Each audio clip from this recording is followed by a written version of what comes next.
Sir అయితే open యూనివర్సిటీలో డిగ్రీకిను ఇలా రెగ్యులర్ డిగ్రీకి ఏంటి డిఫరెన్స్?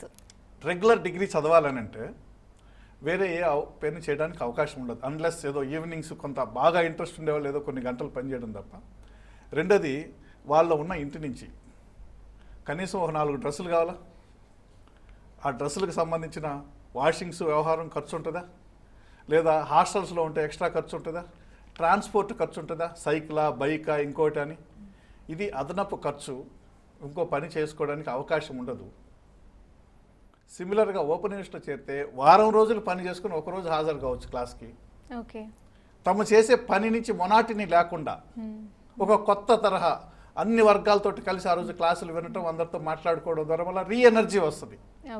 తక్కువ ఖర్చు, ఒకవైపున ఉపాధి అవకాశాల్లో ఉంటూ ఉపాధిలో ఉంటూ చదువుకునే అవకాశం ఉంది.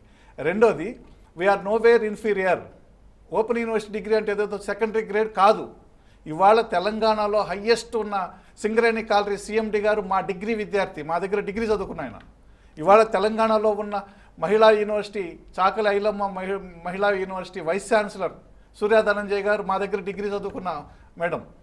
సో డిగ్రీ అనేది బేస్, అందుకని డిగ్రీ అని నేను స్ట్రెస్ చేస్తున్నా. డిగ్రీ అనేది లేకపోతే వాళ్ళు ఎక్కడ మళ్ళీ పై చదువులకి పోలేరు, వేరే ఉద్యోగాలకి. గ్రూప్ 1 సివిల్స్ దేనికైనా డిగ్రీ అనేది బేస్. సో ఇట్లా చెప్తూ పోతే మెదక్ కలెక్టర్ గారు మా స్టూడెంట్. సో అందుకని మా డిగ్రీకి విలువ తక్కువ అని కానీ విదేశాలకు పోయిన వాళ్ళు 100 మంది ఉన్నారు మా స్టూడెంట్స్. అందుకని ఎక్కడా మేము తక్కువ కాదు. మా యూనివర్సిటీ రూపురేఖలు మొత్తం మారుతూ ఉన్నాయి. ఆల్రెడీ మార్పులు స్టార్ట్ అయ్యి ఇప్పుడు జరుగుతోంది.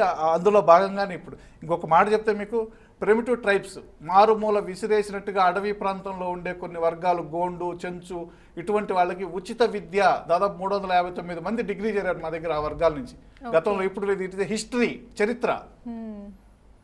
సో అందుకని మేము మా యూనివర్సిటీని ఒక మలుపు తిప్పుతున్నారు. మా వైస్ ఛాన్సలర్ గారు ఇంతకుముందు టీఎస్పీఎస్సీలో మొత్తం ఆన్లైన్ చేశారు. మీకు తెలుసు, ఒక్క స్ట్రోక్లో ఏ కాంపిటేటివ్ ఎగ్జామ్కైనా అప్లై చేసుకోవచ్చు అనేది ప్రతిసారి అప్లై చేయాలి. ఒక్కసారి రిజిస్టర్ చేసుకుంటే ఆయన క్వాలిఫికేషన్లకి ఎప్పుడైతే నోటిఫికేషన్ వస్తుందో అప్పుడు మెసేజ్ అలర్ట్ వెళ్ళేది కదా, అట్లా టెక్నాలజీని వాడారు అక్కడ.